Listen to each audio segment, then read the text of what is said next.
को मना किया है कि काफिरों से दिली और जुबानी दोस्ती न रखना। अगर तुम काफिरों से दोस्ती रखते हो तो मैं अल्लाह ताला तुमसे दोस्ती नहीं रखता। साफ शब्दों में मना किया।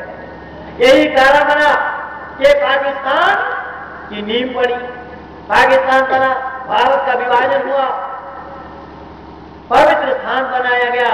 लेकिन बंधु मैं निवेदन कर रहा हूं, कुछ लोग सोच रहे होंगे कि ये मोहनदास करमचंद गांधी को बदनाम करने वाली बात हो रही है।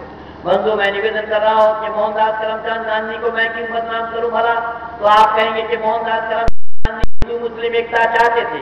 हिंदू मुस्लिम एकता के कारण उन्होंने कुरान का पाठ हिंदुओं के मंदिर में बैठ करके किया और हिंदुओं को यह समझाते रहे कि देखो कुरान मुसलमानों का धर्म ग्रंथ है और मंदिर तुम्हारा धार्मिक स्थल है। तुम्हारे धार्मिक स्थल में बैठ करके मैं मुसलमानों का धर्म ग्रंथ का पाठ कर रहा हूं ताकि आपस में भेदभाव न रहे।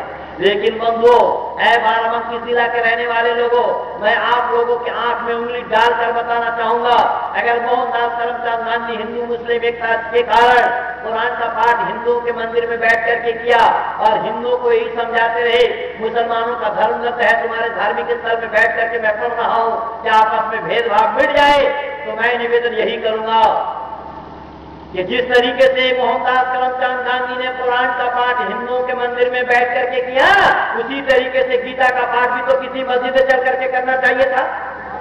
करना चाहिए। है किसी हिंदू के पास प्रमाण कि उन्होंने गीता का पाठ भी किसी मस्जिद में चल करके की हो? नहीं। इसका प्रमाण आप लोग नहीं दे सकते और कोई गोरू भी नहीं दे सकता। जो गोरू मिलकर के सब ये पाठ पढ़ा रहे हैं, इसलिए मैं निवेदन कर रहा हूं, इन गोरुओं के पास इन सवालों का जवाब नहीं है। ये गोरू जवाब नहीं दे सकते हैं। तो मोहनदास करमचंद गांधी ने हिंदू मुस्लिम एकता को तो वो जानते ही नहीं थे, वो कुरान को पढ़ते ही क्या। इसलिए प्रोफेसर बलराज मधो को भी लिखना पड़ा, काश गांधी कुरान पढ़े होते। प्रोफेसर बलराज मधो को ही लिखना पड़ा। तो मैं निवेदन कर रहा हूं, ये सब भेदभाव पैदा किया गया, पाठ आप लोगों को गलत पढ़ाया गया। अगर पाठ सही पढ़ाया गया होता तो भारत का नक्शा ही कुछ और होता। केवल इतना नहीं, इन सब पुरानी बातों को अगर आप छोड़ देंगे तो मैं जीते जाकर कुछ प्रमाण आप लोगों के सामने प्रस्तुत कर रहा हूं, देख लेना। ये तशवीर वाकया जो आप लोगों ने भी देखा है और मैं भी देखा हूं। अभी अभी पिछले दिन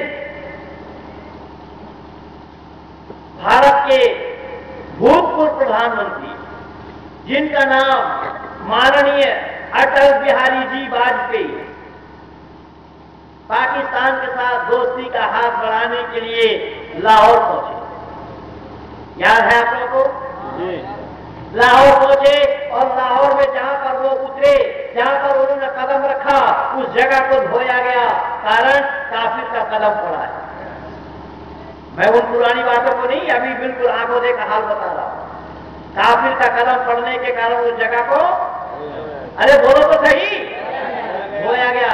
पर मैं निवेदन कर रहा हूं, बोलना नहीं चाहता, मैं कहा कटु बोलने लगूंगा फिर नानी याद आ जाएगी और कटु बोलने में मैं ऐसा कुछ भी नहीं करूंगा।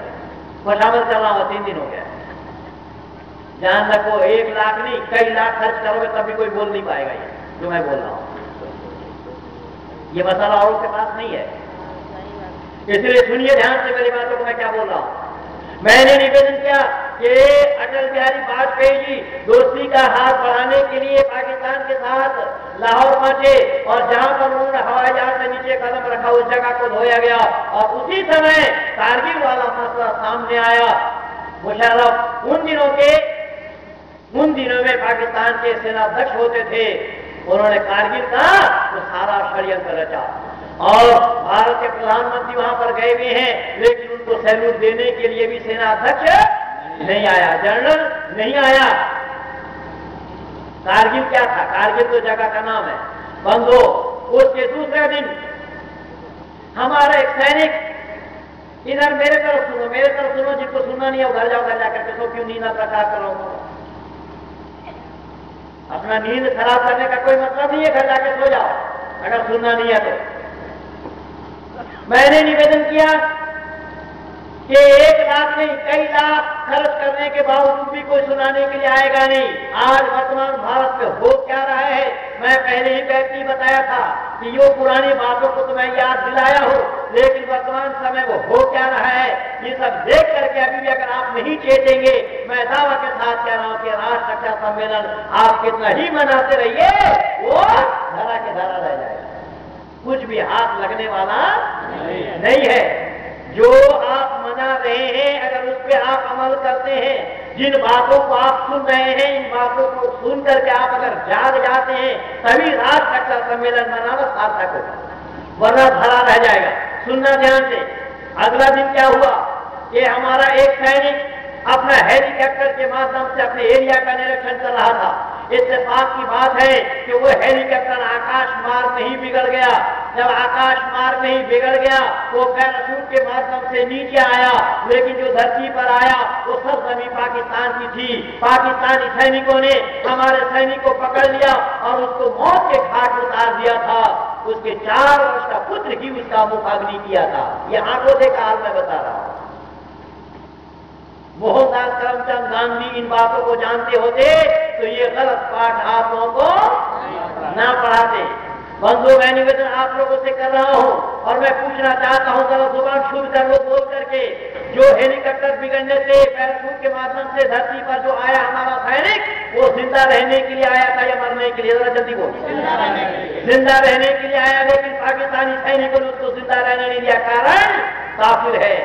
और अल्लाह ताला ने कुरान के अंदर में जिक्र फरमाया वक़ातिलूहुम हत्ता ला तकूना फितनतुन व यकूना अद-दीनु लिल्लाह, जब तक अल्लाह का दीन तमाम दुनिया में फैल न जाए काफिरों को जहां पाओ वहीं कत्ल करो। केवल इतना नहीं, अब उसके अगले वाला दिन क्या हुआ? अगले वाला दिन पाकिस्तानी सैनिकों ने हमारे 6 सैनिकों को मौत के घाट उतारा। जो ऊपर पहाड़ के ऊपर कब्जा बनाया, कब्जा जमाया और नीचे हमारे सैनिक थे, और ऊपर से वार करना बड़ा आसान होता है लेकिन नीचे से वार करना बड़ा कठिन काम होता है। लेकिन वो भारत माँ के लाल हमारे उन सैनिकों को जाबाजों का कितना दाद दिया जाए, कितना धन्यवाद दिया जाए। उन्होंने प्राणों का बाजी लगा करके उन पाकिस्तानी सैनिकों को वहां पे खदेड़ा था, यानी जरा जल्दी बोलो, जैसा ताली बजा रहे मतलब जुबान भी बजाओ। इसलिए मैं निवेदन कर रहा हूं, ये सब आंखों का हाल मैं बता रहा हूं, केवल इतना ही नहीं कि 6 सैनिकों को मारा। किन लोगों ने? पाकिस्तानी सैनिकों ने 6 सैनिकों को मारने के बाद फौरन अटल के घुटने में दर्द उठा। क्या हुआ? आनंद लो जरा, ये आनंद और जगह मिलेगा नहीं। आर्य समाज के मन से भी कोई नहीं सुना सकता महेंद्रपाल को छोड़कर। अटल के घर घुटने में दर्द उठा। डॉक्टरों ने कहा जी आपको नींद लग रही है, आप घर जाकर सो जाइए। डॉक्टरों ने कहा घबराइए मत, बदल देंगे घुटना। क्या करेंगे? घुटना बदल देंगे। बम्बई के ब्रिज कंडी में नर्सिंग होम में घुटना बदला गया।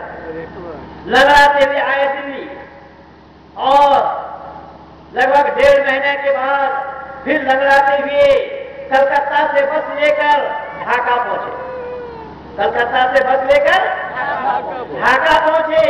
जब ढाका पहुंचे तो उसके दूसरा दिन बांग्लादेश राइफल फोर्स वालों ने भारत के 16 सैनिकों को मारा। पाकिस्तानियों ने कितना मारा था? 6 और 1 7। और बांग्लादेश ने कितना मारा? 16 सैनिकों को मारा। बंधु मैं निवेदन कर रहा हूं, कौन बांग्लादेश? 3 बांग्लादेश ने भारत के 16 सैनिकों को मारा। देखिए बहुत सुंदर पढ़े लिखे लोगों की, इसीलिए मैं बात करना चाहती हूँ, इसलिए मैं पूछना चाहता हूँ। ये पढ़े लिखे लोगों से बात करने में आनंद आता है। भाई साहब ने कितना सटीक जवाब दिया, अरे वो बांग्लादेश। मैं इसीलिए बात दोबारा पूछा कि कौन बांग्लादेश? भाई ने कहा कि वो बांग्लादेश जिस बांग्लादेश को भारत के सहयोग से आजादी मिली। भारत के रहने वाले लोगों जरा कान खोल करके सुन लो। 7 और से 12 जिला